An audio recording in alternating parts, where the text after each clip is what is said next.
Lok Sabha speaker Om Birla సంచలన వ్యాఖ్యలు చేశారు. ప్రధాని మోదీపై దాడికి విపక్ష ఎంపీలు కుట్ర చేశారని అనిపించింది అని కూడా ఆయన చేసినటువంటి కామెంట్స్ సంచలనం రేపుతున్నాయి. అందుకే మోదీని సభలోకి రావద్దని చెప్పా అంటూ కూడా ఆయన కామెంట్ చేశారు. పార్లమెంటు చరిత్రలో ప్రధానిపై ఎన్నడూ ఇలాంటి కుట్ర జరగలేదంటూ కూడా స్పీకర్ చెప్పుకొచ్చారు. విపక్ష ఎంపీలు సభ మర్యాదలను ఉల్లంఘించారంటూ కూడా స్పీకర్ అన్నారు. ప్రధాని ప్రసంగం లేకుండా రాష్ట్రపతి ప్రసంగంపై ధన్యవాద తీర్మానంపై ఆమోదం అందుకే తెలిపారంటూ కూడా స్పీకర్ సంచలన కామెంట్స్ చేశారు. దీనికి సంబంధించి మనతో మాట్లాడటానికి మన్నెం కోటేశ్వరరావు గారు సిద్ధంగా ఉన్నారు. వారితో మాట్లాడే ముందు ఒకసారి స్పీకర్ ఏమన్నారో చూద్దాం. मुझे बड़े दुख के साथ सभा को सूचित करना है कि कल इस सम्मानीय सदन के कुछ सदस्यों ने लोकसभा चैम्बर में जिस प्रकार का व्यवहार किया, ऐसे दृश्यों का सृजन किया, वो लोकसभा की शुरुआत से लेकर आज तक कभी नहीं हुई. हमारे संसदीय प्रणाली में सदन के सभापति का गरिमा में स्थान हमारे संविधान में ही सर्जित किया है. आज तक इतिहास रहा है कि राजनीतिक मतभेदों को कभी भी सदन के कार्यालय तक नहीं लाया गया. प्रतिपक्ष के सदस्यों ने जो व्यवहार अध्यक्ष के कार्यालय में किया, वो हमारी संसदीय परंपराओं के लिए न उचित था, और तो मैं कहूँगा कि वो एक ब्लैक स्पॉट की तरह था. हम सबको सदन सुचारू रूप से चलाने में सहयोग करना चाहिए. इसके बाद जब सदन के नेता को सम्मानीय महामहिम राष्ट्रपति के अभिभाषण पर जवाब देना था. స్పీకర్ ఓం బిర్లా చేసినటువంటి కామెంట్స్, అది కూడా సభలో ఆయన స్పీకర్ చైర్లో కూర్చొని చేసినటువంటి కామెంట్స్ ఒక ప్రకంపనలు అయితే రేపుతున్నటువంటి పరిస్థితి ఉంది. స్పీకర్ ఈ నేపథ్యంలో ప్రధానమంత్రి ముందు ఆయన కూర్చున్నటువంటి సీటు ముందు వచ్చి విపక్ష ఎంపీలు నిరసన తెలపడానికి సంబంధించి ఆయన మీద దాడి చేస్తారని నేను అనుకున్నాను, అందుకే సభకు రావద్దని నేనే చెప్పాను, అందుకే రాష్ట్రపతి ప్రసంగానికి సంబంధించి ధన్యవాద తీర్మానం కూడా ధన్యవాదం తెలిపాము అనేటువంటి దానికి సంబంధించి కూడా ఆమోదం తెలిపామని కూడా స్పీకర్ చెప్పారు. అని అంటే ఏం జరుగుతుంది సభలో ఆ స్థాయిలో? అంటే సభలో ప్రజాప్రతినిధులకి సాక్షాత్తు ప్రధానికి కూడా రక్షణ లేదా అనేటువంటి మాట. అసలు ఏం జరగబోతోంది? దీనికి సంబంధించి మనతో మాట్లాడడానికి మన్నెం కోటేశ్వరరావు గారు ఉన్నారు, ప్రముఖ అనలిస్ట్. వారితో మాట్లాడదాం. కోటేశ్వరరావు గారు నమస్తే. నమస్తే. ఏ విధంగా చూడాలంటారు? స్పీకర్ స్థాయి వ్యక్తి ఏదో రాజకీయ పార్టీ సభలోనో లేకపోతే ఇతరత్ర బయట ఎక్కడైనా చేశారంటే అనుకోవచ్చు, సభలో రాష్ట్రపతి ప్రసంగానికి ధన్యవాదం తెలిపేటువంటి ఆ పరిస్థితుల్లో చేసినటువంటి ఈ కామెంట్ సభలో కూడా ఆ సభ్యులకి సంబంధించి ఆలోచించాలి, అలాగే ప్రధానమంత్రి స్థాయి వ్యక్తికి కూడా రక్షణ లేదా అనేటువంటి మాట. అంటే ఏ విధంగా చూడాలంటారు ఈ కామెంట్స్ని? ఈ విధమైనటువంటి కామెంట్ స్పీకర్ వైపు నుంచి రావడం అనేటువంటిది విచారకరం, గర్హనీయం కూడా అనేది నా అభిప్రాయం.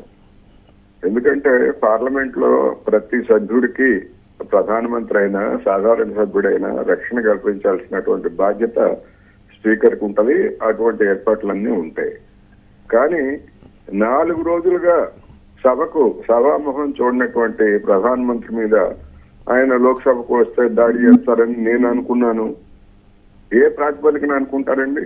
ప్రతిపక్షం మొత్తాన్ని అవమానించినట్టు, ప్రతిపక్షం మొత్తం దాడి చేయడానికి, ప్రధానమంత్రి మీద దాడి చేయడానికి కుట్ర చేసింది అనేటువంటి ఒక ఆధారం లేనటువంటి ఆరోపణని నిష్పక్షపాతంగా ఉండాల్సినటువంటి స్పీకర్ నోటి నుంచి రావడం అనేటువంటిది స్పీకర్ వ్యవస్థకే కళంకం అనేటువంటిది నా అభిప్రాయం. ఎందుకు రావలేదు ప్రధానమంత్రి అంటే అనేకమైనటువంటి రీజన్స్ ఉన్నాయి.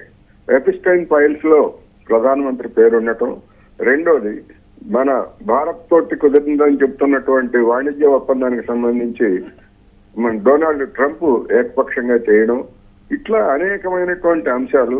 రెండోది రాహుల్ గాంధీ మాజీ సైన్యాధికారి నరవణి పుస్తకంలో అనేటువంటి అంశాలను ఆయన ప్రస్తావించడం, అవి నరేంద్ర మోడీ గారికి ఇబ్బందికరంగా పరిణమించడం, ఇట్లా అనేక కారణాలతోటి సమాధానం చెప్పలేక, ఒకవేళ చెప్పినా గానీ అది సంతృప్తికరంగా ఉండదనేటువంటి ఉద్దేశంతో ఉద్దేశపూర్వకంగా ప్రధానమంత్రి సభని అవాయిడ్ చేశారు తప్ప దానికి స్పీకర్ కవరింగ్ ఇస్తున్నారు. నిజంగా ఇది ప్రజాస్వామ్యంలో ఈ స్పీకర్ పాత్ర అనేటువంటిది చాలా విచారకరం అనేది నేను ఈ సందర్భంగా చెప్పదలుచుకున్నాను. అంటే దీనికి సంబంధించి చట్టపరమైనటువంటి చర్యలు ఉంటాయా? ఏ ఆధారంతో ఆయన ఈ కామెంట్స్ చేశారు అనే దానికి సంబంధించి స్పీకర్ స్థాయి వ్యక్తి అంటే సభకి సుప్రీం స్పీకర్ ఎస్ అంటే దీనికి సంబంధించి ఎస్ సభ బయట నుంచి ఒకసారి ఆలోచిస్తే కోర్టులు కావచ్చు లేకపోతే ఇతరత్ర ఈ అంశాన్ని సీరియస్గా సుమోటోగా తీసుకొని సభాపరమైనటువంటి చర్యలు స్పీకర్ తీసుకోవడం కానీ చట్టపరమైనటువంటి చర్యలు తీసుకోవడం కానీ దీనికి సంబంధించి వారి నుంచి అసలు మీకున్నటువంటి ఇన్ఫర్మేషన్ ఏంటి,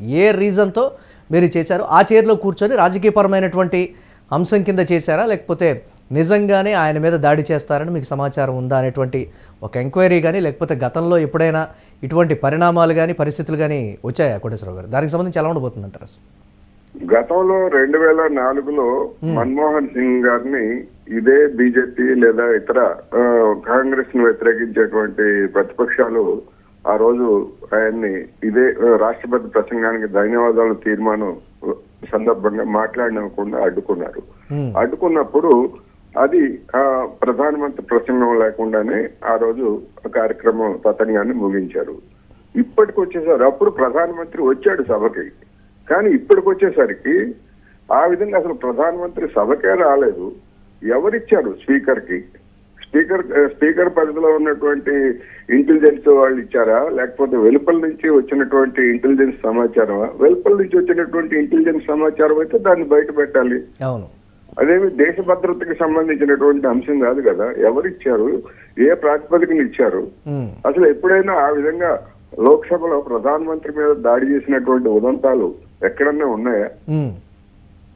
మన దేశం కాదు, ప్రపంచంలో కూడా ఎక్కడైనా ఉన్నాయా?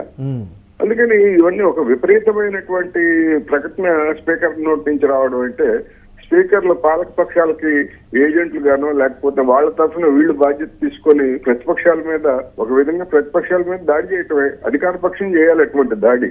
మా ప్రధానమంత్రి వస్తే దాడి చేయడానికి మీరు సిద్ధపడ్డారని చెప్పేసి బీజేపీ వాళ్ళు ఎవరైనా ఆరోపణ చేస్తే అది వేరు.